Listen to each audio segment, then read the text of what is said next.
So this is the hole on this painting, and I'm going to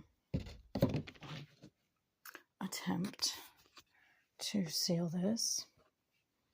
I've got some super heavy gesso.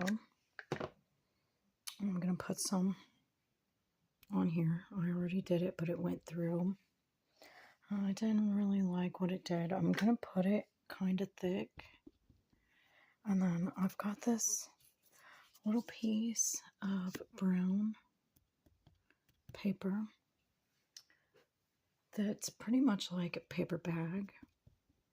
And I'm going to paint this on the front and back. And this is how I seal and repair my broken canvas. I'm sure there are other ways to do it, but this is how I repair mine.